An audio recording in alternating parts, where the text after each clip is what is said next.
Hello and welcome to MySecTV. My name's Chris Cubbage. I'm with MySecurity Media. This is our Tech and Sec weekly Friday morning episode. Today we're going to be looking at the Darknet, takedowns disrupt drugs markets with Professor Rod Broadhurst, who is with the Department of Regulation and Global Governance, College of Asia in the Pacific at the Australian National University.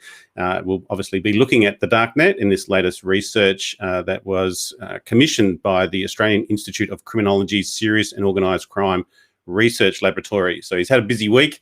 Looking forward to having a chat to Rod as well. Then we're going to cross to the US and with Sophos and with Mat Gangwer, the Senior Director with Sophos Managed Threat Response, looking at the Microsoft Exchange hack. There's a lot there to unpack for that one as well, and obviously the latest CVEs and the announcements from the Australian Cybersecurity Centre. So looking forward to crossing over to Matt. As we do, aerospace and space, defence and national security, cybersecurity and critical technology, and cities as infrastructure is what we cover. We'll go for at least 45 minutes today, if not the full hour, and we should be streaming on YouTube, LinkedIn, and on Facebook with the Asia Pacific Security Magazine. So check that out. Otherwise, search for hashtag MySecurityTV. Just a quick follow-up from Tuesday. We're with Synopsys Software Integrity Group in Japan with Dr. Dennis Kango Oka, and looking at automotive keyless entry systems and how they can be attacked. And then we also spoke to Alice White, who's the security training manager with Atlassian, on how she navigated getting a job with Atlassian. Very good interview and quite inspirational too. And that's her wearing the Atlassian backpack.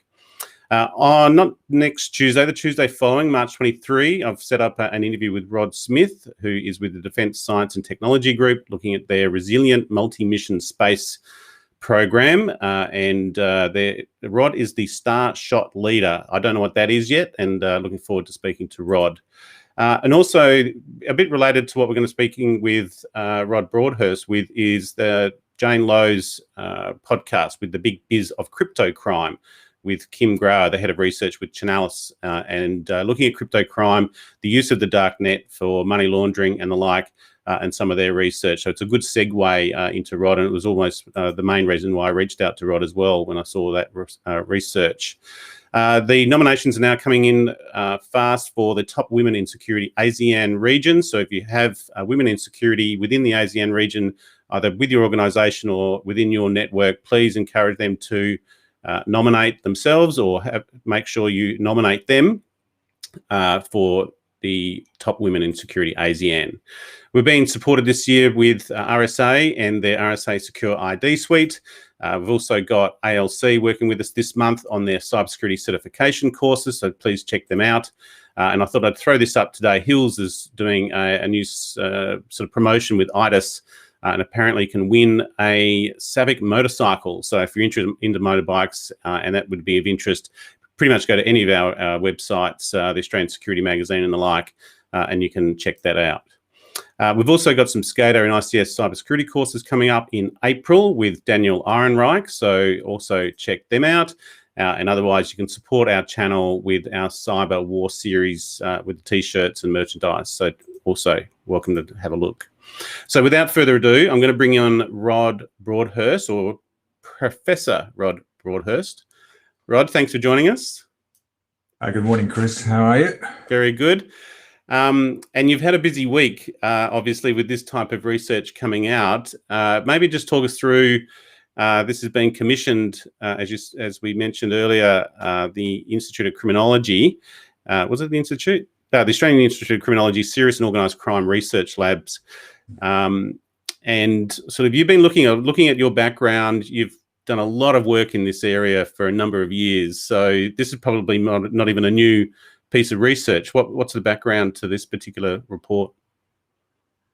Well, thanks, Chris. Look, we've actually been working for quite a few years around Darknet, not just Darknet, but cybercrime generally. But we've been looking at Darknet, mostly looked at Darknet from a malware dissemination, crime as a service sort of issue. But a couple of years ago, we were doing a quick survey of how much fentanyl you might find on the conventional Tor Darknet or the illicit crypto markets, as they're sometimes called.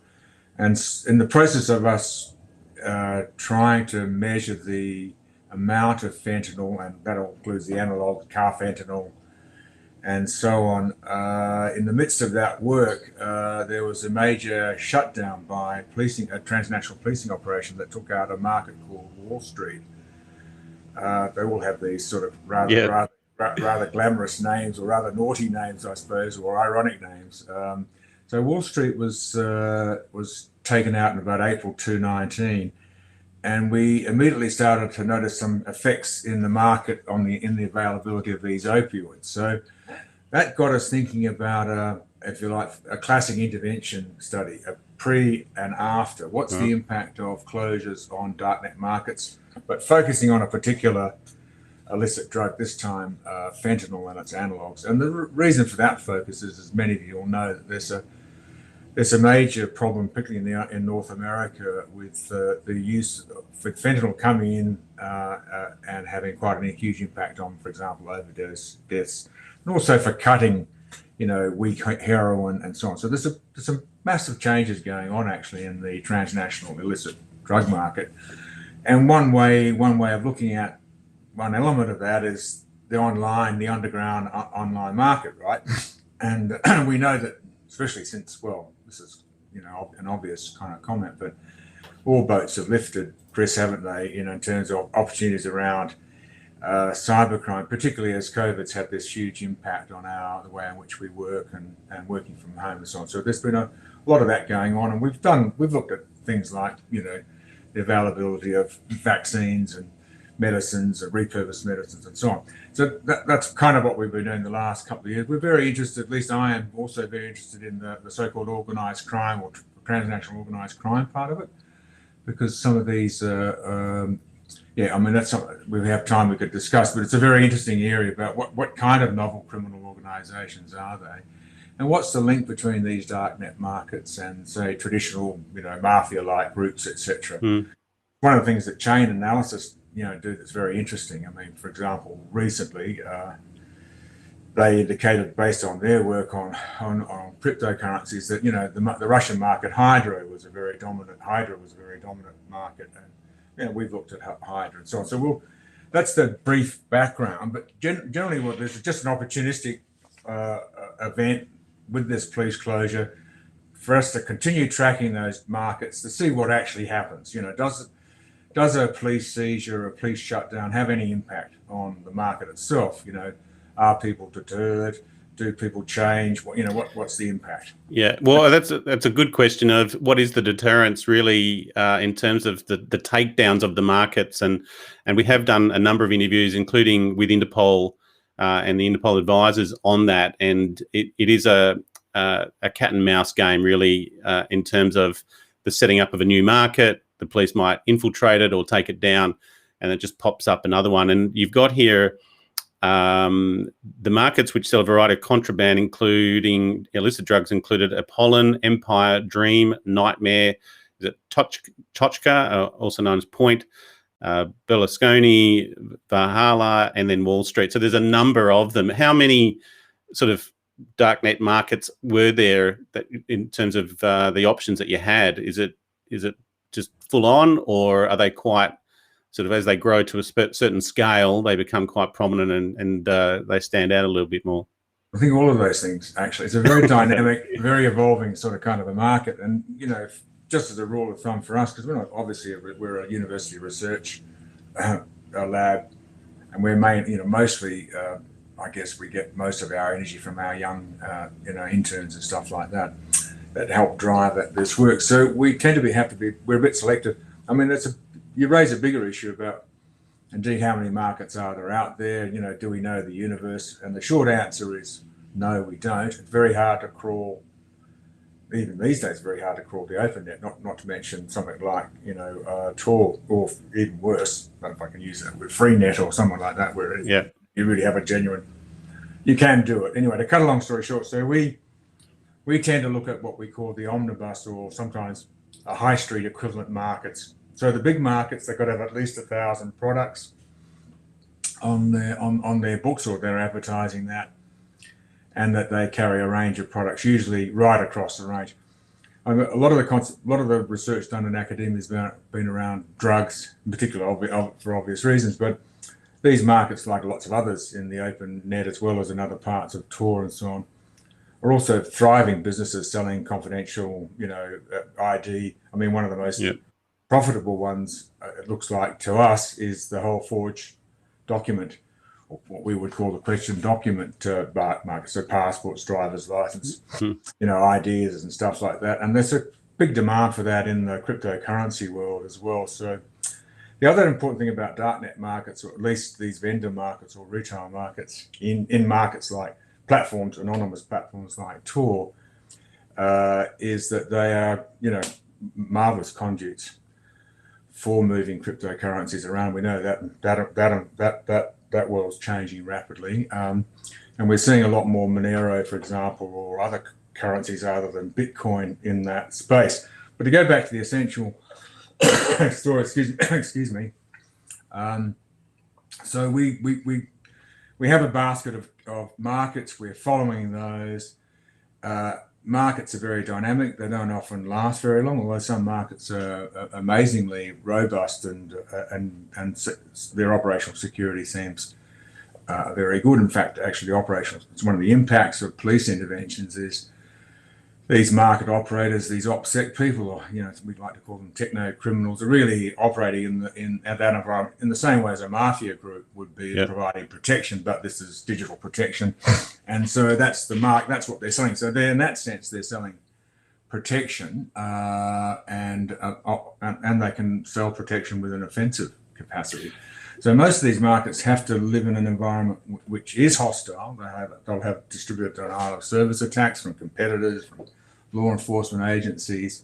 They sometimes, rarely, but sometimes voluntarily close so that they alert everybody. This is what happened to this. One of the big markets we were following at the time was Dream, and they voluntarily closed. And of course, they announced that escrows were empty, and we saw some interesting, when we were doing the trend analysis, we saw some interesting effects of that. People did leave the market in an orderly way. There was sort of a lag of a few days, and they'd move to perhaps the next best robust market, or one of the other markets that looked promising, or indeed many of these vendors, dealers, and so on. We were looking at drug dealers in this case, opioid dealers, of which we found about 4,000 odd of or handles.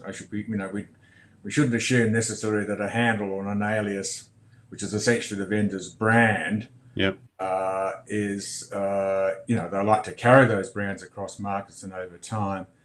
But some vendors have more than one handle. Many vendors, or at least very active vendors, of which probably about 10% of those, 10 to 15% of those 4,000 are highly active, selling considerable quantities. And the interesting thing about fentanyl is that fentanyl, because it's so potent, it's 50 to 80 times more potent than morphine, so 2 to 3 times more potent than heroin. So so small quantities sent through the post, which is the favorite sort of darknet market sort of delivery system. If you're delivering a physical product, 10 grams is a huge amount of opioid equivalent to. And we see that. We see vendors who ship it. There are the occasional arrest of people who get their stuff because of vendors being busted in. There's a case recently, a couple of years ago, a vendor busted in British Columbia, for example, when his home was searched. He kept records of the addresses, which was kind of convenient. Doesn't always happen, of course. Yeah. But that led to a young lady, over here in Australia, who had purchased carfentanil of all things, and which was at small quantities, but given the magnification or the multiplication effect, a hugely dangerous product. So that sort of reveals another important thing about what we're looking at is almost all of the successful operations against darknet markets, whether it's child exploitation, and including child exploitation, by the way, where some of these some of these techniques have been well practiced, and child sex abuse material providers, for want of a better word, and producers, probably amongst the most forensically aware pesky lot to try to deal with. And you don't see a lot of that on Tor main markets because those markets self-regulate. They don't. I mean, they're sort of on amongst thieves in that sense, and they also, I mean, so there's rational reasons. You don't want to draw unnecessary attention to yourself. So one of the impacts that we saw with the police seizures as distinct from the voluntary closures, and I forgot to mention also as well, there's what's called exit scams, which you've probably heard of. Run off with the escrow, have a big sale, invite everybody to buy you or whatever it is that you want, and then run away and get out of there. Then get out of there. So that does happen too. So the market's sort of accustomed to this kind of disruption. And of course, what we were interested in, what I guess the Australian Institute of Criminology too, was, okay, is there a difference between, does it matter? Does it make a difference if the police seize the market? Does that have a bigger impact or a different kind of impact than, say, a voluntary closure or an exit scam? And the short answer is yes. And yes, it is a cat and mouse game. And it does, as the press release talks about, it's a whack-a-mole sort of a thing. But yeah, it's whack-a-mole, but I mean, look, it's an often used cliche. I mean, it's when we're desperate to look for an analogy, that's the one that pops up. But actually, when we do whack them, and they do pop up, but often they pop up differently, and they're not the same ones, and they learn from that experience. And that's what we've been seeing this year with some of the new markets like White House and ASP and others. They've come up with better defences. It's more difficult for us, for example, or more painful, time-consuming for us, and especially, and that would be applied to anybody else who's crawling in this space or trying to draw data capture. And in fact, we've written quite a bit about that problem, how to capture data reliably and so on. It becomes more difficult because the newer markets have evolved, partly because of forensic awareness, but partly because they've got better at defending themselves against distributed denial of service attacks. So if you're crawling a darknet market, I mean, there's all kinds of hassles with speed, and things are very volatile. But also the robot detection systems in some of the newer markets have become quite sophisticated. And some of the captures, for example, the robot detect, are you a robot stuff, which you see in modern platforms and so on. They've become quite complex. And as yet, there isn't really the automated. I mean, obviously, there's machine learning things, lots of things going on. Yeah. Try to address that around sort of narrow artificial intelligence applications, but mostly machine learning. So, look, let's bring it back together. Yes, there's a huge darknet market out there. It's very hard. We don't know how big the universe is. I mean, there are attempts by us and many others to try to track it and get a sense of what the versatility of hidden services are out there. Darknet markets being one important, very more visible version. I mean, they're open secrets, aren't they, really?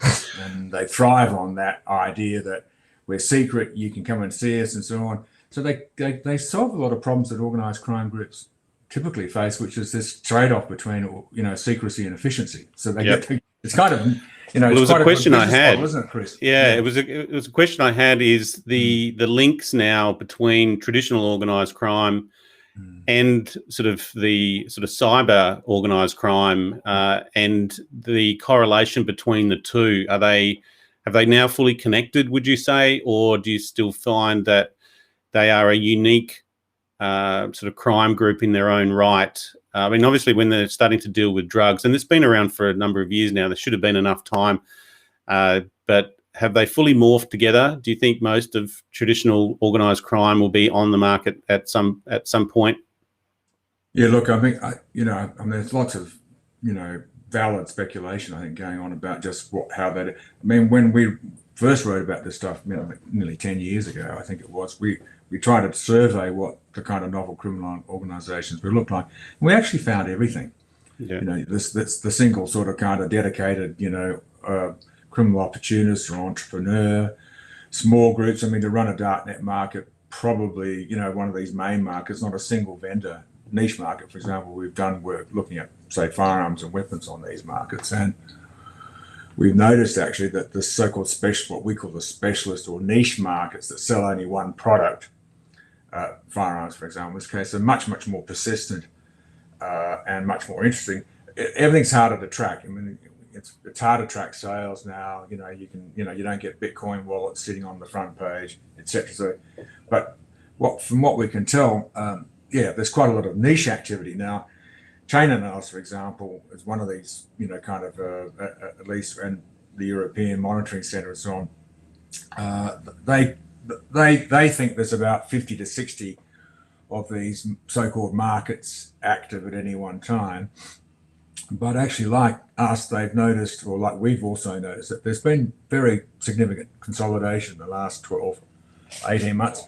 But to answer your bigger question, transnational organised crime is changing. They're all over the place.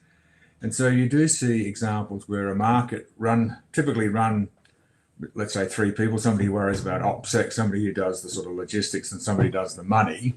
That's typically about, you'll need that.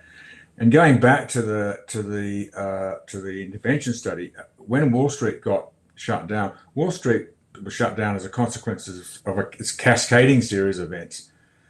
In the previous year, Alphabet had been taken down, one of the huge markets, actually. Yep. Nearly 300,000 products. We don't tend to see markets quite as big as that anymore.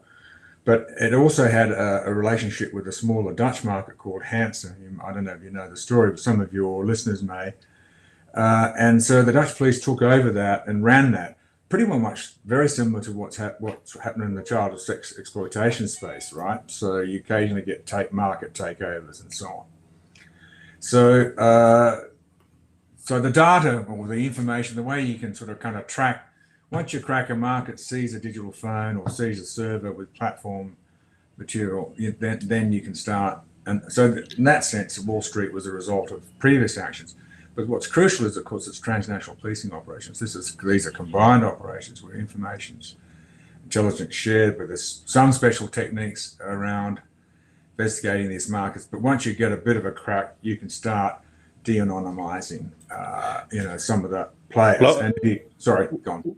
Well, I was surprised at sort of that work that Chainalysis is doing, particularly following the money and how much detail they can actually garner from open source. And she was saying that it's not that anonymous. They can start to track where the money is going and flowing.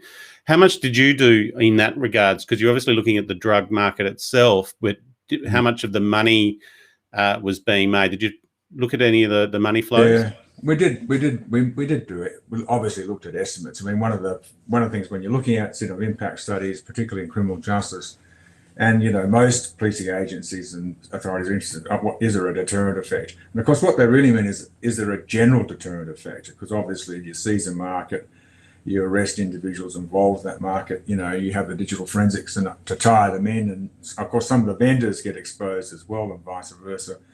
So it's highly disruptive.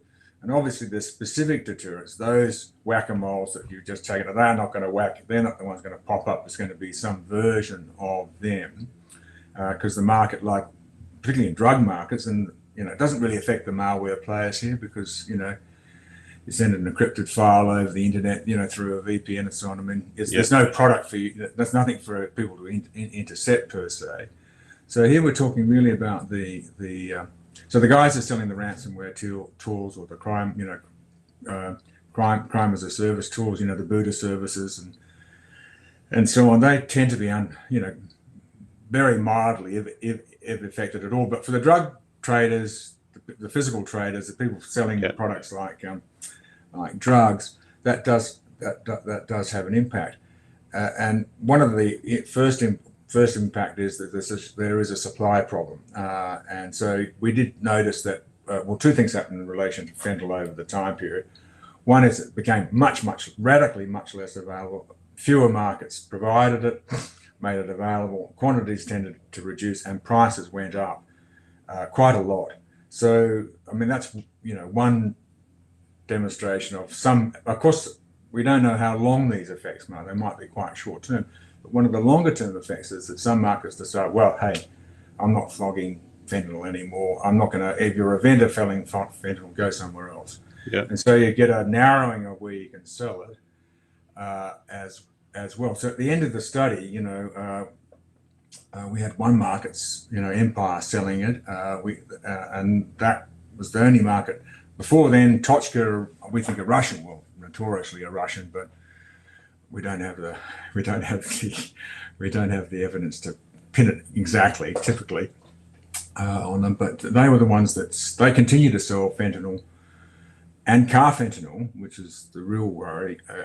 It's potential, it's really a chemical weapon. Carfentanil. And this is mainly in Europe. Was this mainly Europe, US, or was there any kind of region? Well, look, a lot of these markets some of them will say they're based in the American, will only, export to, but most of them tend to export worldwide. Not all of them. It depends a bit on the product. And the other thing that we saw is that, people stopped selling fentanyl. In fact, actually, when we were crawling over these markets, often they'd be the advertisements or commercial product placements saying, no fentanyl in big letters, So there was definitely a reaction. We could see that in the chat rooms and talk about substitution and so on. So another opioid. But when the market did close as a result of a police seizure, so we had the example of, a small example of Valhalla. We could track what happened to vendors when that happened. Then we had Wall Street, which really hit the fentanyl market big time.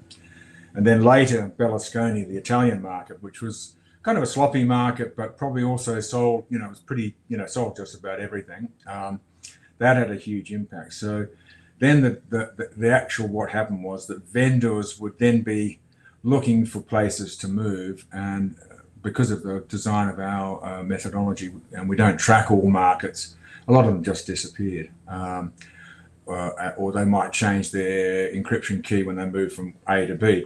But we theorize that actually a lot of these so-called handles, the reputations, the brands, are often inactive in other markets as well all the time. So this, you don't have all your eggs in one basket, Chris. Yeah. That's extremely important. The other thing too is it's pretty clear, because it sort of kind of links back to your earlier question about organised crime, is that these markets are conduits for cryptocurrency exchanges. No drugs or products need to exchange. They're just simply a mechanism for, it's a layering technique, right? And certainly, I looked at the chain analysis report about Hydra, which I found interesting, because that's essentially the claim they're making, really, at the end of the day, because they're arguing that, Darknet market, in fact, I certainly don't want to criticize them, but it's not clear. We don't get the methodological, we don't get the analytical for obvious reasons. So it's hard to sort of, in that sense, it's not sufficiently transparent, to make sort of detailed comments. But I do think it's interesting. Well, with Bitcoin, it's a public blockchain, right? So, but these days you're not going to get, unless you get into business, you're not going to get a wallet handle to, you know what I mean? So it's the tracing part, the linking. Yeah. There are things you can do from a correlation point of view on scale. That's for sure. So I'm a little bit, I think making financial, how much, these operations are very, very profitable. It's clear that everything from the sort of kind of the single criminal entrepreneur to the mafia-like group are involved. And nation states will be on there too at some point too, I'd imagine, as well. Yeah, look, more likely is in the form of proxy actors. In the same way that sometimes organised crime groups act as proxy actors. The Russians often have that. Look, as long as you don't sell any rubbish in the Russian Federation, we'll look away. But listen, if you find anything interesting over in Europe, exactly, let us know. It's probably more just to find out who's who in the zoo and finding something interesting. But it is reaching here in Australia. Arrests this week in Sydney, cryptocurrency money laundering. 5 women and a guy were locked up, and that's part of an ongoing operation by New South Wales Police. Cybercrime operations. That was on their Facebook. I've just put it on the Australian Cybersecurity magazine this morning. Well, look, look, Chris. Okay, there's the whole drug question, and look, the online black market, such as it is in that way, is significant. It's growing, but it's still a very small proportion of the kind of the whole global. Yeah. But the role of illicit crypto markets, hidden services generally play in money laundering is really important. In fact, I think it's probably the more important driver what we're seeing. But we could not underestimate the sort of the idea that now that we're much more sort of hooked to online, there's obviously more interest in. There's an argument going on too amongst some of the researchers I think is worth mentioning, which is that these markets are kind of gentrified. You don't have to go into a greasy, noisy nightclub, rub shoulders with some sort of hairy monster bikie. I'm not a stereotype bikers. But there's kind of if anyone's listening, if any bikies are listening, sorry about that. Yeah, sorry about that, guys. Yeah, chilling effect on middle class consumers. So there is a harm reduction component that's worth noting. There's also the fact that some of the markets are very responsible in the sense that they have harm reduction messages. You can most markets that are selling opioids will also sell the agonists, the Naxolons and so on as well. So look, it's not all gloomy, but it's to me it's a highly organized. I mean, the way I think about organized crime is it's kind of traditional. I mean, lots of crime requires a high degree of organization to perform it. But having a consistent organized group acting is kind of different. And so that's the distinction we're trying, we tend to make. So we do see, I think, connections now between, this is just the retail end of a long supply chain, isn't it, Chris? Yeah. And we know that they've got the money to buy, to buy a platform, set it up as a crime as a service. It's I don't know. I just know from my background and my experience is that they are always entrepreneurial. So if they see an opportunity or they hear about someone else making money, they want in, and then they will go about making sure that works. And they also have their own sort of tentacles. They're very borderless. Even just state-based organised crime will have a link into another state or another country somewhere, and they're all sort of bred from the same sheet. Crime follows opportunity. If your moral compass is not too stressed, although as we noticed in the Darknet markets, there is a moral compass. We're not selling as a market. We're not selling vaccines because we know they'll be fake. We're not selling fentanyl because we're worried about not only the risk to our potential buyers, but it likely to incite interest by law enforcement operators and things like that. But it's the same with the ransomware trade as well. They have help desks and frequently asked questions. Yes. What's Bitcoin? Look here. Yeah, that's right. So look, laugh, but it's actually not that funny when you get one of those. No, and I think we're about to touch on that with Matt with Sophos. But look, Rod, I apologise we couldn't have allocated a full hour to you. I think what I'm going to do is I will reach out to you again. No doubt you're a prolific researcher and writer. One last question. How many on your sort of research team have you got there at ANU doing this work?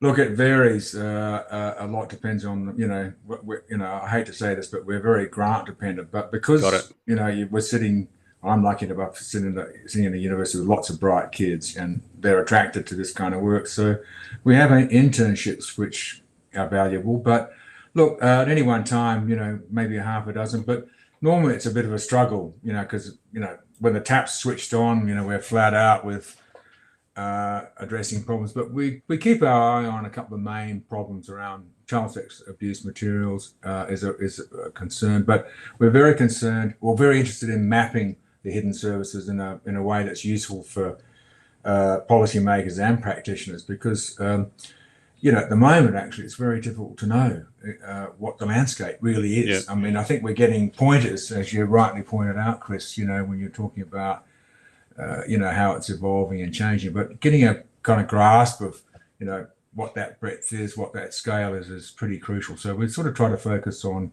knowing, it's an awkward, we'll never will. It's impossible to crawl tall. That landscape's changing all the time, isn't it? Yeah. I think the other area I would have liked to have covered a bit more is on the policing aspect and where police are at. They seem pretty good, but again, they're only probably doing sort of 2 to 10% of the total market in what they can do. And really, it's as these markets go to a certain size and they seize the money, then they'll hit it. Otherwise, there's nothing that they can do in the shorter term. Really, is there? Look, I think it is a really important question. I guess my view is, our view here is looking at it sort of from an evaluative point of view. It's more a question: is the glass half full or half empty? We see the glass as half full. So we see some very look, the fact that police engage in these markets, have influence on those markets, is not to be underestimated. It really isn't. Okay, so there might be short-term deterrent effects in terms of general deterrence. Markets come back, blah, blah, blah, but they change and they respond. So that means policing in that sense. I mean, we can talk about the investigative side, which is often, look, to be really honest, it's happenstance. It's sort of like, golly, that's great. On that server, we've got, this, or this vendor has sort of got a, kept these records. So, that's pretty conventional policing work, isn't it, Chris? Of course, they always end up kicking in a door, and as long as they get to that point, you've got them. Look, Professor Rod Broadhurst, fascinating research and role that you have there at the Department of Regulation and Global Governance with the Australian National University.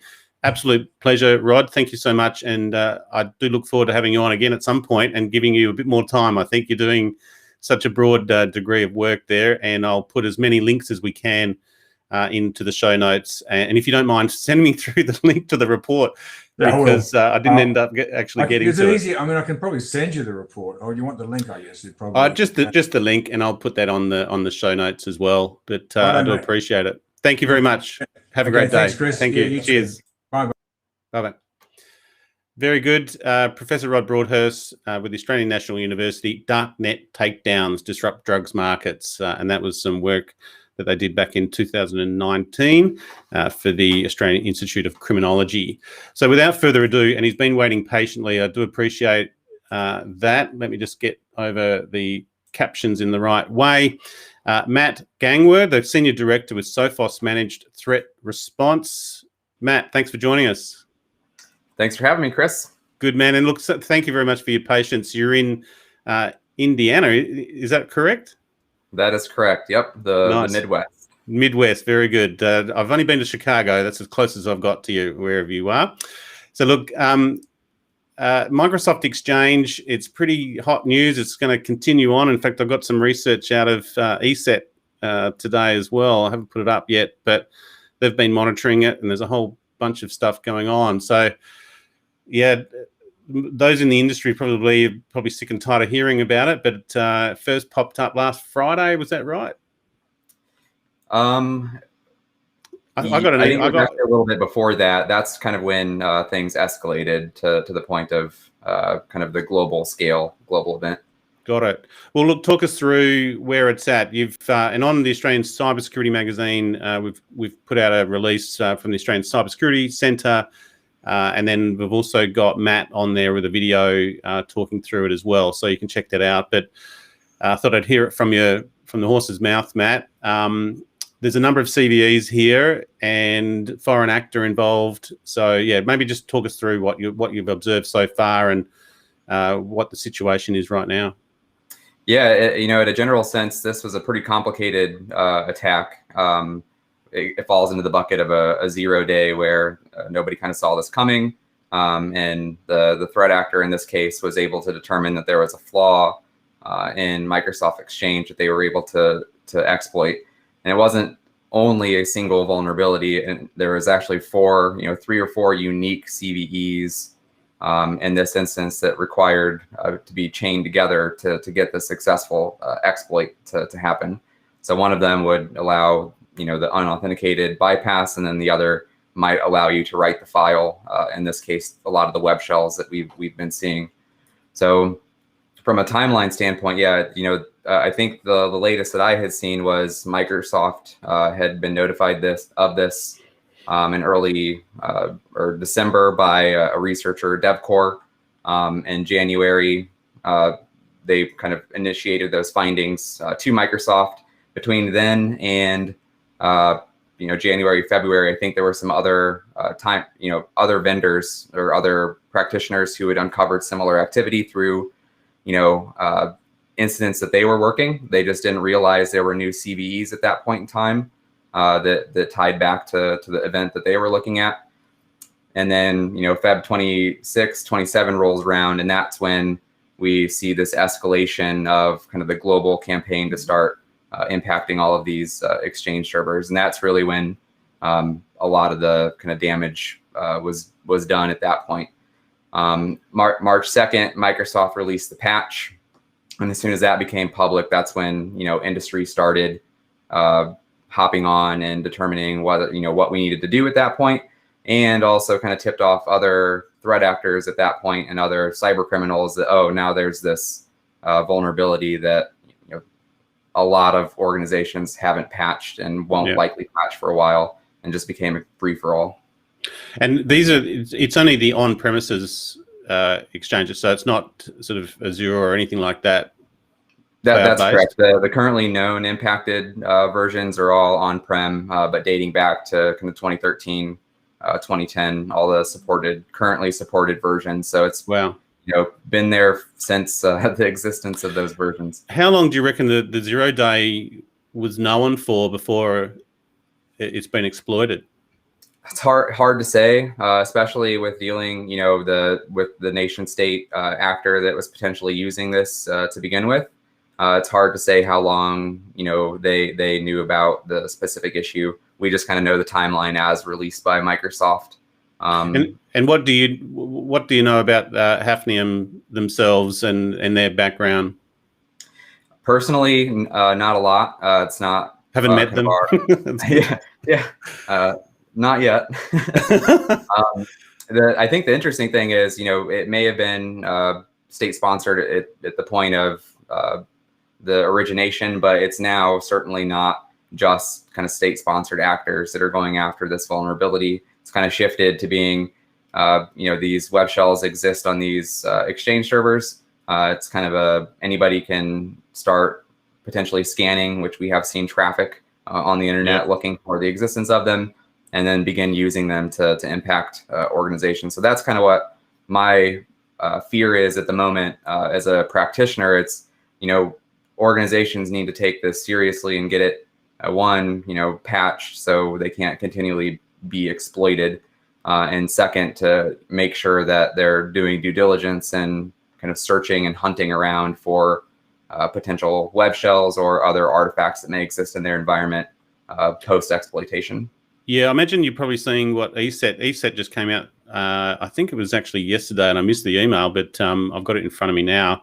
So a number of APT groups are exploiting the latest exchange vulnerabilities with thousands of email servers under siege, ESET. So they've got, almost 10 different threat groups are now sort of exploiting this. I suppose maybe one thought was the timeline on this. You mentioned sort of December, then the 2nd of March by the time the patch is released. And then it was only on Wednesday that the Australian Cybersecurity Centre came out with their announcement, sort of a high alert announcement. So that's another 10 days after that. For a 0 day, that sounds like quite a long time frame before the patch is released from the discovery and then through to say where, the National Cybersecurity Centres are releasing announcements. And as you say, there's probably enterprise out there still yet to patch. Mm-hmm. What's your observations of that type of time frame? Is that kind of normal, or is it sounds a bit too long to me? Yeah, I think it depends on how you look at it. They were obviously attempting to follow kind of responsible disclosure, and I think the original timeline kind of follows that, where it was disclosed to Microsoft. They have to do validation and make sure that it's legitimate, and then really determine impact themselves.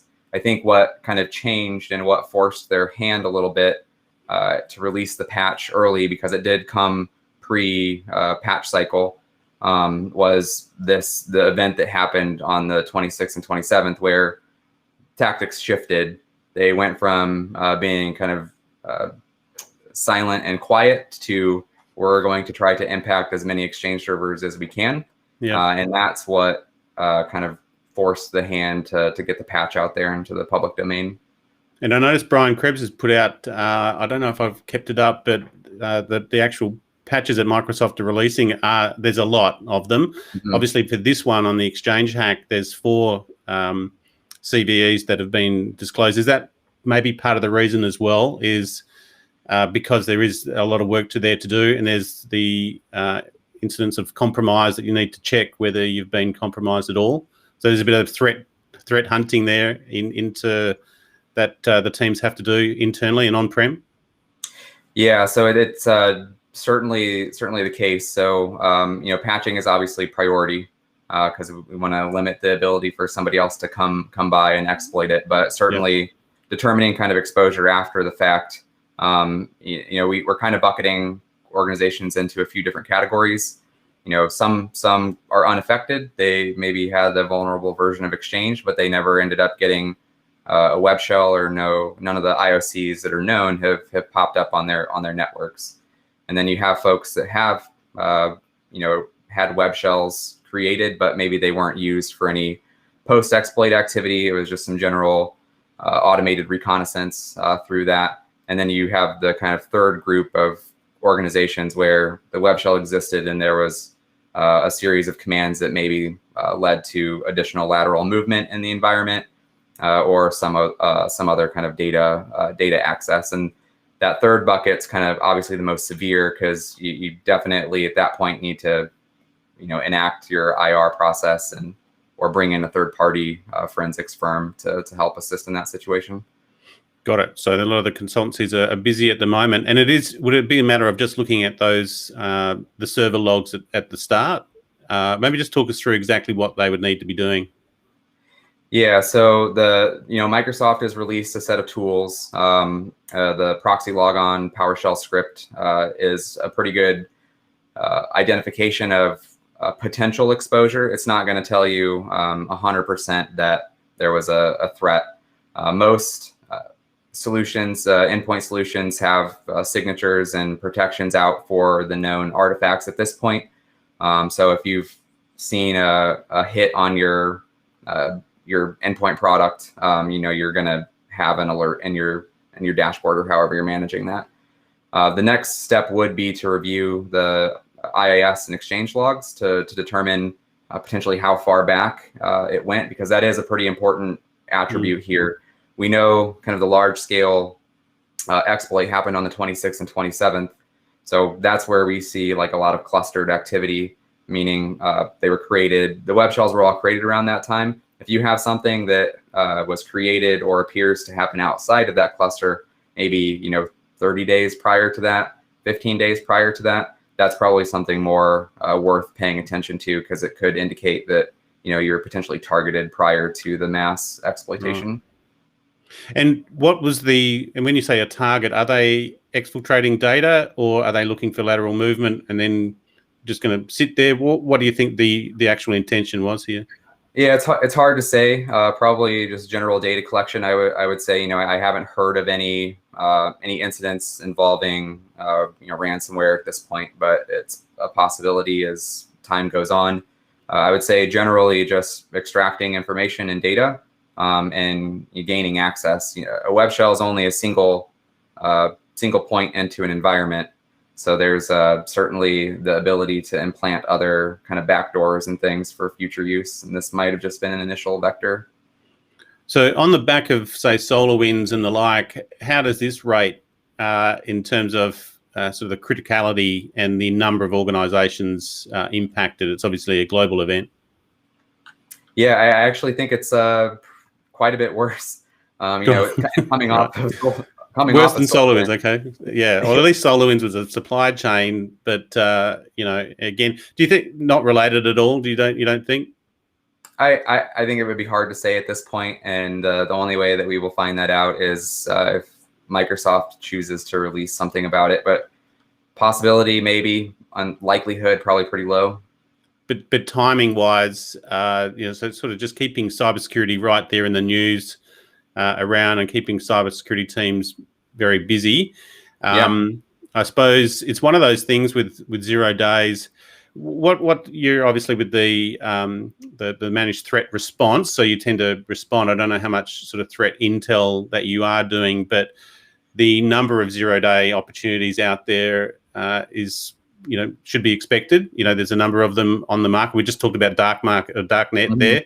There are probably a number of them sitting there. I can't think they can be up to $60,000 US if you can purchase them.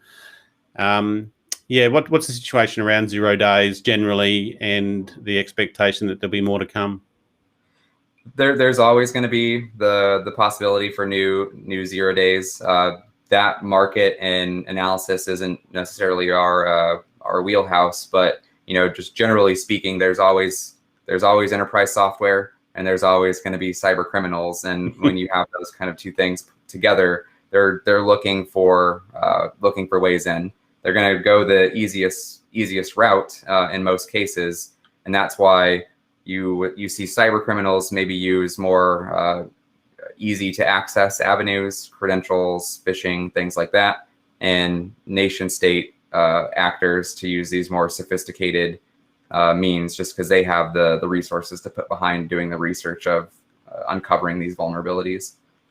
Very good.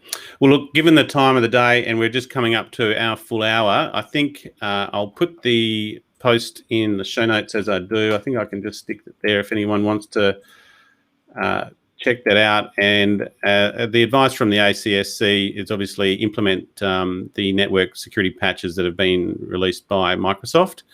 And you need to check for those incidents of compromise as well, and implement the web shell mitigation steps also. On that link is another video through to Matt talking through the advice about these new nation state attacks on Microsoft Exchange servers. So look, Matt, thank you so much for that. Any other takeaways, do you think, on this one? Or, other than they just have to sort of access those logs and implement these tools, any other sort of key messages you want to leave us with? Yeah, I think the big thing is to just ensure that after the patch, validate it. There have been some reports that with issues in the update and it not taking, so I would definitely recommend that.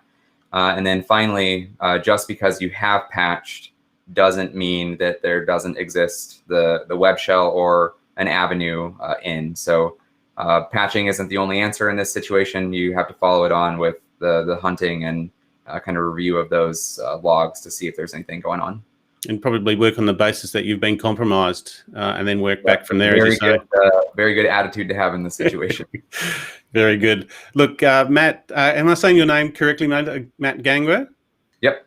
Beautiful. And you've been good in organised crime too, mate, with a name like Gangwer. Yeah, that's a good name for a Darknet market, considering we've been talking about that. But Senior Director for Sophos Managed Threat Response. Absolute pleasure. Thanks, and I'd love the T-shirt too. I like it. Thanks a lot. Thanks for having me. I think I've got one, mate. It's a good one. Thanks, Matt. Appreciate your time. Thank you. Cheers, buddy. Bye. Okay, so that's the Microsoft Exchange hack and the threat hunting advice from Sophos. So I do appreciate Matt's time on that. So look, that's pretty much it from us. I did have one slide that I thought with ESET. This is the number of APT groups exploiting the latest Exchange vulnerabilities, and now into thousands of email servers are under siege, according to ESET. This graph is the ESET hourly detection for web shells dropped via CVE 2021 26855, one of the recent Exchange vulnerabilities. And I think if I go to the next slide, I can throw that up there so you can check that out. And as Matt mentioned, so that's the 4th of March, started around the Microsoft patch release 2nd of March. So you can see that once that sort of became known, they've all jumped on board and started to hit it. So very good from ESET. We'll put that on the Australian Cybersecurity Magazine website today. So look, that's it from us. Please check out our Cyber War series. This is why we almost created this series based on nation-state APTs for China, Russia and India, with the panda, the Russian bear and the Indian tiger. So welcome to check that out. Just get rid of that. And that's it from us on our Friday episode. Back next Tuesday. Thanks for joining us on MySecurity TV.